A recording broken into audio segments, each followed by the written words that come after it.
জয়পুরহাট সদর উপজেলার ভুটিয়াপাড়া সীমান্ত দিয়ে আবারও ৫ জনকে বাংলাদেশে পুশিনের চেষ্টা করেছে ভারতীয় সীমান্তরক্ষী বাহিনী বিএসএফ।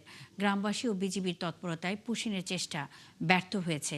শনিবার রাত ৩টার দিকে ভুটিয়াপাড়া সীমান্তের পশ্চিম রামকৃষ্ণপুর এলাকা দিয়ে এই পুশিন চেষ্টা হয়। বিজিবি জানায় ভোরে সীমান্তের লাইট পোস্টের আলো নিভিয়ে বিএসএফ সদস্যরা ৫ জনকে বাংলাদেশে প্রবেশ করানোর চেষ্টা করে। এ সময় গ্রামবাসী ৩ জনকে আটক করে এবং বিজিবিকে খবর দেয়। পরে বিজিবি সদস্যরা পৌঁছে তাদের নিয়ে শূন্যরেখায় অবস্থান নেন। আটক ব্যক্তিদের কাছ থেকে জানা গেছে মোট ৫ জনকে পুশিন করা হয়েছিল। বাকি দুজনের অবস্থান সম্পর্কে তারা নিশ্চিত তথ্য দিতে পারেননি। পার হয়েছে ৫ জন শুনে। তারপরে মাছ মারার জন্য আমাদের এক জায়গায় আসতেছিল, তখন ওই ২ মহিলা হাতালক করেছে। ২ জন হারিয়ে গেছে, ৩ জনকে পাওয়া গেছে। বর্তমান বিজিবি আন্ডারে আছে আর কি। রাস্তায় ৩ জনকে আটক করা হয়েছে, বিজিবি ওনাদের ধরে নিয়ে আসছে। ওনাদের থেকে আমরা শুনলাম যে ৫ জন পার হয়েছে, ৩ জন ধরা খাইছে আর ২ জন দৌড়ে পালাইছে। এ নিয়ে আরও খবর জানাতে জয়পুরহাট থেকে যুক্ত হচ্ছেন সহকর্মী মোয়াজ্জেম হোসেন।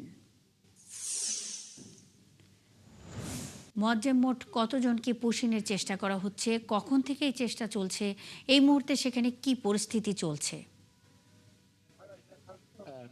মুন্নি, আপনাকে ধন্যবাদ। আপনি যেমনটি বলছিলেন, আমরা কিন্তু আজকে ভোর ১টার দিকে কিন্তু এই পুশিং এর ঘটনা ঘটেছে। অর্থাৎ আমরা এখানে ভোর ৫টা থেকে অবস্থান করতেছি। এখানে স্থানীয়রা যেটি বলছিলেন যে এই পশ্চিম রামকৃষ্ণপুর যে বর্ডার দিয়ে ৫ জনকে তারা পুশ করার চেষ্টা করেছে। ২ জন যুবক এবং ১ জন বৃদ্ধ এবং ২ জন মহিলাকে। ইতিমধ্যে ২ জন যুবক তারা কোথায় চলে গেছে এটি মানে শনাক্ত করা যায়নি, কিন্তু ২ জন মহিলা এবং ১ জন বৃদ্ধকে কিন্তু বিজিবি এবং স্থানীয়দের সহায়তায় কিন্তু তাদেরকে আটক করা হয় এবং এই মুহূর্তের জন্য যে ২৭৫ নম্বর পিলারের ৭S পিলারের কাছাকাছিতে তাদেরকে রাখা হয়েছে। আপনি দেখছেন, এই যে আপনাকে দেখানো হচ্ছে যে এই যে সীমান্ত এলাকাটা দেখা হচ্ছে, এটা কিন্তু আমাদের একেবারে ইন্ডিয়াতে আমরা একটা 0 পয়েন্টে অবস্থান করতেছি। অর্থাৎ আপনার কিলোমিটার যে সীমান্ত রয়েছে সেটি কিন্তু কোনোভাবে কিন্তু মানে শান্ত রাখা যাচ্ছে না। দিনের পর দিন তার কাটা এবং পুশিং এর ঘটনা ঘটে যাচ্ছে। আপনি জানেন যে গত ১৪ তারিখে কিন্তু এক বৃদ্ধকে কিন্তু হঠাৎ পাড়া সীমান্ত দিয়ে, অর্থাৎ হঠাৎ পাড়া দিয়ে কিন্তু পুশিং করার চেষ্টা করেছিল। তখন কিন্তু স্থানীয় জনতা এবং বিজেপির প্রতিরোধের কারণে কিন্তু সেটুকে কিন্তু প্রতিহত করা হয়েছে এবং সে বৃদ্ধকে ফেরত দেওয়া হয়েছে। তবে এখন যে অবস্থায় হয়েছে, আপনি জানেন যে একেবারে সীমান্ত রয়েছে, বিজিবি এবং বিএসএফ এর ২ জনের পতাকা বৈঠক হয়েছে কিছুক্ষণ আগে।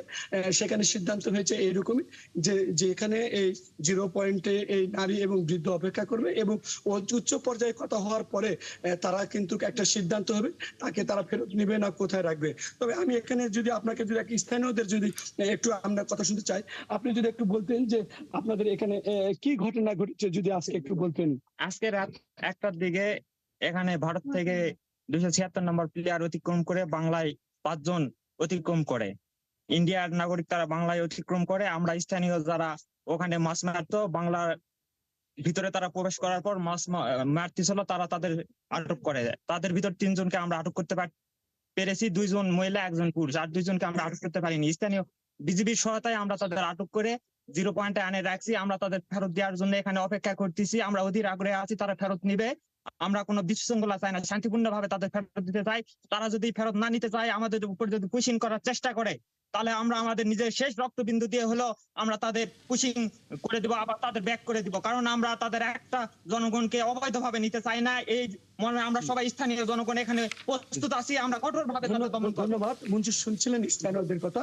স্থানীয়দের যে দাবি, স্থানীয় এবং প্রশাসনের যে দাবি, এই যে পুশিং এর এই সমস্যা, এই সমস্যা যদি আন্তর্জাতিকভাবে যদি পররাষ্ট্র মন্ত্রণালয়ের মাধ্যমে যদি সমাধান। মোয়াজ্জেম হোসেন, আপনি আছেন সেখানে, খবর রাখতে থাকুন। নিশ্চয়ই এই বিষয়ে জানতে আবারও পরবর্তী সংবাদ সংযোগে আমরা যুক্ত হব। দর্শক, জয়পুরহাট সদর উপজেলার ভুটিয়াপাড়া সীমান্ত দিয়ে আবারও ৫ জনকে বাংলাদেশে পুশিনের চেষ্টা করেছে ভারতীয় সীমান্তরক্ষী বাহিনী